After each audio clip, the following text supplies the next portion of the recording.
நீங்கள் பார்த்துக் கொண்டிருப்பது உங்கள் விஜய்.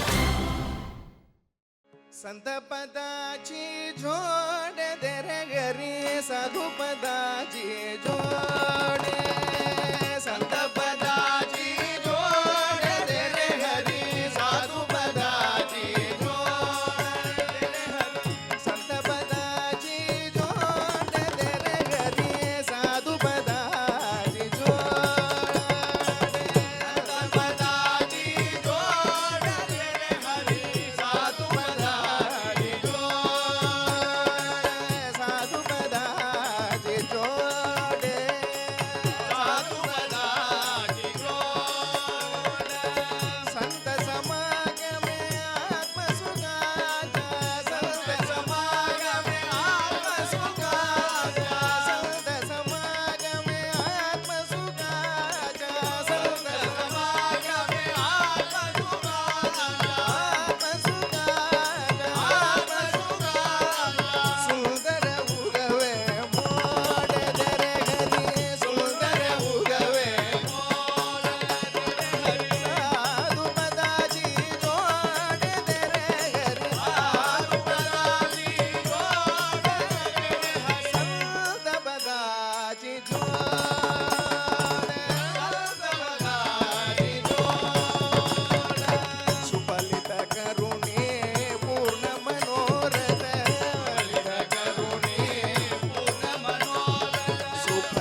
உங்கள் விஜய். காளமேக புலவர் எப்படி கவியானார்? சாதாரணமான ஆசாமி அவர். சாதாரணமாக கோவிலில் படுத்துன்னு இருக்கார். அன்னை அகலாண்டேஸ்வரி தாம்பூலத்தை தன்னோட வாயிலேருந்து அவரோட வாயில துப்பினார், எழுப்பி துப்பினார். அதன் பிறகு அவர் கவி பாடினார். பொள்ளாச்சி பக்கத்தில் ஒரு துறவி ஒருத்தர் இருந்தார், புறவிப்பாளையம்ங்கிற இடத்துல கோடி சுவாமிகள்னு. அவர்கிட்டையும் இந்த உச்சிஷ்ட பிரசாதம் ரொம்ப விசேஷம். வாயில் போட்டு ஒரு வாழைப்பழத்தை சாப்பிட்டுன்னு இருப்பார். திடீர்னு ஒருத்தர் கூப்பிடுவார், அந்த வாயில் இருக்கிற வாழைப்பழத்தை அவ வாயில் துப்புவார். அதை நம்ம அபச்சாரமாக நினைக்கக்கூடாது, அதெல்லாம் மிகப்பெரிய கருணை அது. அதுபோல் மகா சுவாமிகள் அந்த திராட்சையை தான் ஸ்வீகரணம் பண்ணிட்டு தான் கொஞ்சம் எடுத்துட்டு அந்த தம்பதியர்களுக்கு உச்சிஷ்ட பிரசாதமாக கொடுத்தோன்னே அங்கேருந்த பக்தாள்லாம் இவளை ஒரு பெரிய தெய்வம் மாதிரி பார்க்க ஆரம்பிச்சிட்டேன். மகா சுவாமிகளை மனப்பூர்வமாக நம்பி நாம் அவர்கிட்ட போனோம் அப்படின்னா நம்ம எதிர்பாராத மிராக்கிள்ஸ், எதிர்பாராத சம்பவங்கள் எல்லாமே நடக்கும். நம்ம மனசு சுத்தமாக இருக்கணும், நம்ம மனசில் முழு நம்பிக்கை இருக்கணும். மகா சுவாமிகள் காலத்தில் பெங்களூரில் ஒரு பக்தர் இருந்தார். அந்த பெங்களூரில் இருந்த பக்தருக்கு மகா சுவாமிகள் மேலே ரொம்ப ஒரு அபிமானம் உண்டு, ஒரு பக்தி உண்டு. அடிக்கடி திடீர்னு போவார், காஞ்சிபுரம் போவார், மகானை தரிசனம் பண்ணுவார்.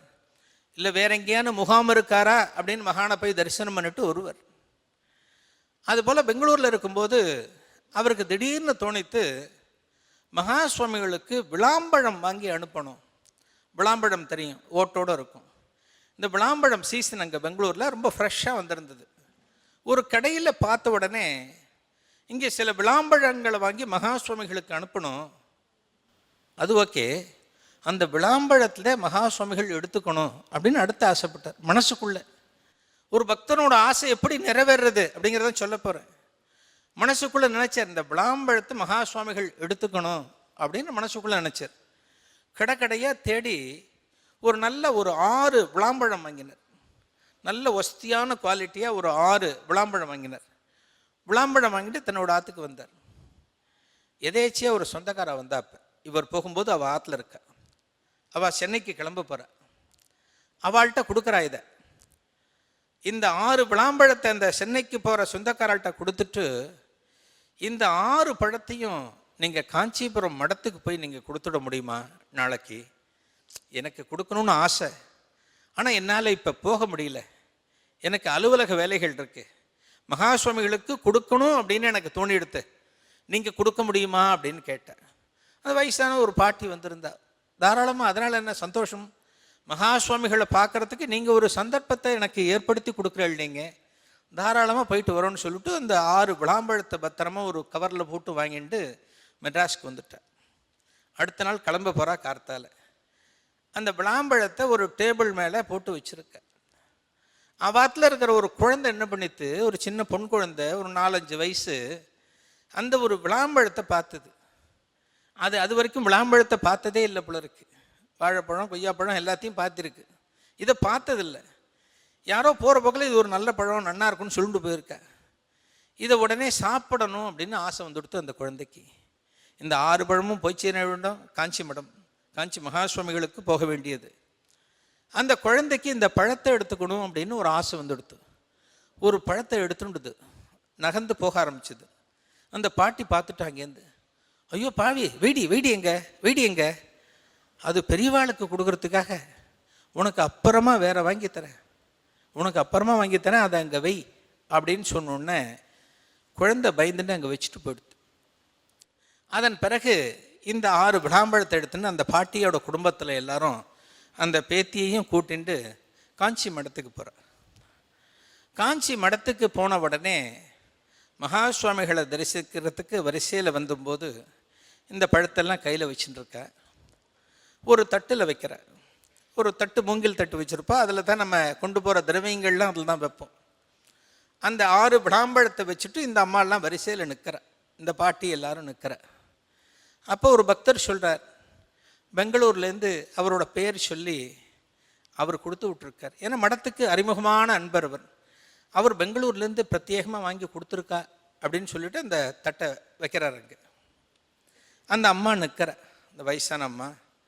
அந்த குழந்தை விளையாட போயிடுத்தப்ப, அந்த குழந்தை கொஞ்சம் விளையாட போயிடுத்து தள்ளி, எல்லாம் நின்றுருக்க. மகா சுவாமிகள் அந்த தட்டிலேருந்து ஒரு விளாம்பழத்தை எடுக்கிறார். எடுத்து உருட்டி பார்க்குறார், தொடையில் தட்டி பார்க்குறார். விளாம்பழம் பழுத்து கொடுத்தோன்னா அது எப்படி பார்க்கணுன்னா சில பேருக்கு தெரியும்.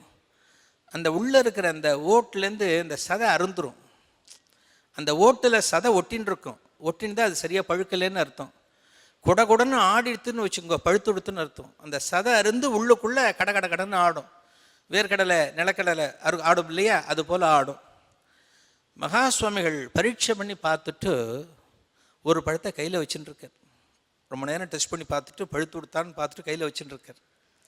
ஒரு சிஷ்யனை கூப்பிட்டு அதோ பார், அங்கே சேப்பு பாவாடை கட்டின்னு ஒரு குழந்தை இதோ விளையாடின்னு இருக்கு பார்த்தியா, அந்த குழந்தைகிட்ட இதை கொடுத்து அந்த குழந்தைய சாப்பிட சொல்லு.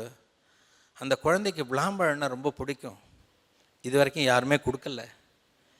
சென்னையில் நடந்த சம்பவத்தை மகா சுவாமிகள் காஞ்சிபுரத்தில் ஒரு டிவி ஸ்க்ரீனில் பார்த்த மாதிரி இங்கே சொல்கிறார். இங்கே அந்த குழந்தைக்கு கார்த்தால் விளாம்பழம் கிடைக்கல. அந்த குழந்தைக்கு விளாம்பழம்னா ரொம்ப ஆசை, யாரும் கொடுக்கல. இதை கொண்டு அவர்கிட்ட கொடுன்னு சொல்லிட்டு அந்த குழந்தைகிட்ட கொடுன்னு கொடுக்குறார்.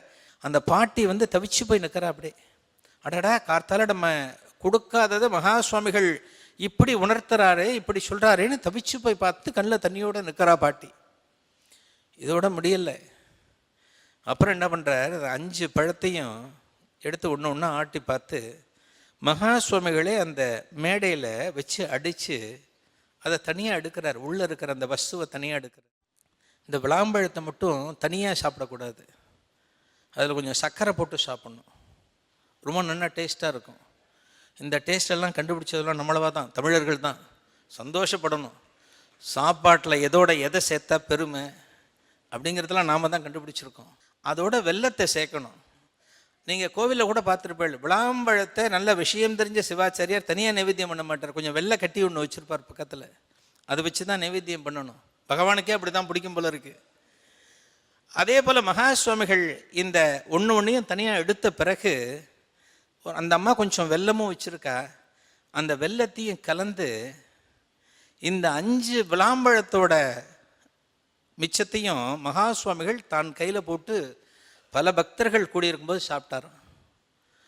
5 விளாம்பழத்தையும் முழுக்க மகா சுவாமிகள் சாப்பிட்டுட்டு ஆனந்தமாக சாப்பிட்டுட்டு அவருக்கு பிக்ஷை பண்ணுறவரை கூப்பிட்டாராம்.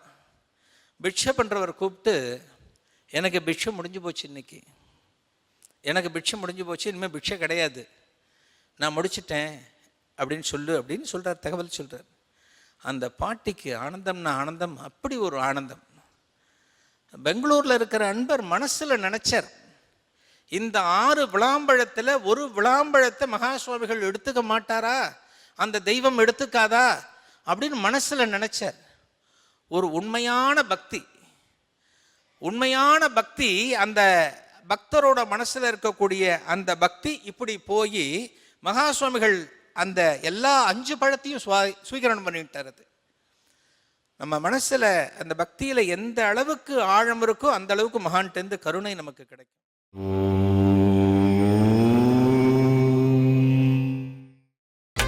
நீங்கள் பார்த்துக் கொண்டிருப்பது உங்கள் விஜய். இன்னொரு பக்தர் ஒருத்தர் இருந்தார். இது எல்லாமே மகா சுவாமிகள் சம்பந்தப்பட்ட அனுபவங்கள்லாம் கேட்க அந்த காலத்தில் நாம் ஏன் மகா சுவாமிகள் பக்கத்தில் நம்ம போய் பார்க்கல, ஏன் நமக்கு அந்த பாக்கியம் கிடைக்கல அப்படின்லாம் நமக்கு சிந்தனைகள் வரும். மகா சுவாமிகள் இருந்தால்தான் அப்படின்னு அர்த்தமே கிடையாது. மகா சுவாமிகள் இன்றைக்கும் இருக்கார். நாம் நினச்சோம், நாம் ஒரு பிரார்த்தனை பண்ணினோம், ஒரு பக்தி பூர்வமாக ஒன்று பண்ணினோன்னா மகா சுவாமிகளோட ப்ரெசன்ஸ் நாம் உணர முடியும். எல்லாருக்கும் சரி மனசில் நாம் ஒன்று நினச்சி மகா சுவாமிகள் இதை அனுகிரகம் பண்ணணும்னு மனப்பூர்வமாக நினச்சி நம்ம பிரார்த்தனையில் ஒரு சின்ன நேர்மையும் இருந்ததுன்னா நிச்சயமாக அந்த மகானோட அருளாசி நமக்கு கிடைக்கும். அது ரொம்ப நல்லா புரிஞ்சுக்கணும். மகா சுவாமிகள் இல்லையே, நம்மெல்லாம் இதை கேட்டுன்னு இருக்கோமே, நமக்கு என்ன நடக்கும், மகா சுவாமிகள் நமக்கு இந்த காலத்தில் அருள் புரிவாரா, நம்ம பிரார்த்தனைக்கு செவி சாய்ப்பாரா அப்படின்லாம் சந்தேகம் வரவே கூடாது. பக்தியில் மட்டும் 1% கூட 0.1 கூட சந்தேகமே வரக்கூடாது. முழு மனசோட இங்கே நம்பி இறங்கினால்தான் கடவுளோ மகான்களோ இறங்கி வருவாங்க உங்கள்கிட்ட. அப்படித்தான் மகா சுவாமிகளோட அனுபவத்தை பல பக்தர்கள் அந்த காலத்தில் அனுபவிச்சிருக்காங்க. சென்னையில் ஒரு பக்தர் இருந்தார், சுப்பிரமணிய ஐயர்னு பேர். மகா சுவாமிகள் மேலே அப்படி ஒரு பக்தி அவருக்கு. மகா சுவாமிகளுக்கு காஞ்சிபுரத்தில் தரிசனம் பண்ண போகும்போது என்னென்ன முடியுமோ செய்வார், என்னென்ன வாங்கிட்டு போக முடியுமோ வாங்கிட்டு போவார். பெரிய அளவுக்கு வசதின்னு சொல்ல முடியாது, தன்னோட சக்திக்கு உட்பட்டு என்ன வாங்கி தர முடியுமோ வாங்கி எடுத்துன்னு போவார் மகானுக்கு அர்ப்பணம் பண்ணுறதுக்காக. அன்றைய தேதியில் அவரோட மகளும் மாப்பிள்ளையும் மகா சுவாமிகள் தரிசனம் பண்ணுறதுக்காக காஞ்சிபுரத்துக்கு போகிறார். மகளும் மாப்பிள்ளையும் போகிறாளே காஞ்சிபுரத்துக்கு, அந்த மகானுக்கு இதான அனுப்பலாமே, நம்மளோட கைங்கரியமாக இருக்குமே, என்ன கொடுக்கறது அப்படின்னு தேடுறார், ஆற்றுல தேடுறார். எந்த பொருளும் அவருக்கு கிடைக்கல. ஒரு பழம் பார்த்தார், பழமும் இல்லை. ஒரு ஆப்பிள் இல்லை, எதுவுமே இல்லை. கல்கண்டு தான் நிறைய இருக்குன்னு பார்த்தார், கல்கண்டும் இல்லை. எந்த பொருளும் கிடைக்கல. பிள்ளையாருக்கு நைவேத்தியம் பண்ணுறதுக்காக ஒரு டப்பாவில் அவுல் பொரி வச்சுருந்தார். அவுல் பொரி கார்த்திகைக்கெல்லாம் போடுவா சமயத்தில். அந்த அவுல் பொரி என்ன பண்ணுறார், ஒரு பொட்டலமாக மடித்து தன்னோட பொண்ணுக்கிட்ட கொடுத்து, இதை மகா சுவாமிகள்கிட்ட நான் கொடுத்தேன்னு சொல்லு. மகா சுவாமிகளுக்கு இந்த அன்பரை தெரியும், மகா சுவாமிகளும் இந்த அன்பரை நன்றாக அறிவார், அவர்கிட்ட கொடு அப்படின்னு சொல்லி கொடுக்குறார். இந்த பெண்மணி அந்த பொட்டலத்தை வச்சுட்டு கிளம்புறதுக்கு முன்னால் ஒரு இடத்துல திண்ணையில் வச்சுருக்கா, ஒரு ஆற்றுல ஒரு இடத்துல வச்சுருக்கா. அந்த பசங்க விளையாடும் போது கை தவறி அந்த பொட்டலம் கீழே விழுந்து பொரியெல்லாம் சிதறி போயிடுது. அடடா, நம்ம அப்பாவுக்கு தெரிஞ்சால் மனசு சங்கடப்படுவாருன்னு அந்த பொண்ணு எல்லாத்தையும் திரட்டி ஒரு பொட்டலமாக கட்டி பத்திரமா எடுத்துன்னு போடுத்து. அதன் பிறகு தான் இவருக்கு தெரிஞ்சிருக்கு அந்த பொட்டலம் கீழே விழுந்து கொடுத்துன்னு. துடிச்சு போயிட்டார் அந்த சுப்பிரமணிய ஐயர். அடடா, மகானுக்கு கொடுக்கக்கூடிய பொருள் பூமாதேவிக்கு கீழே விழுந்து கொடுத்தா, கீழே விழுந்த பொருளை மகானுக்கு கொடுக்கக்கூடாதே, அடடா எனக்கு தெரியாமல் போயிடுத்தே, நீ ஏற்றுக்கோன்னு மகா சுவாமிகள்கிட்ட ஒரு விண்ணப்பத்தை வைக்கிறார்.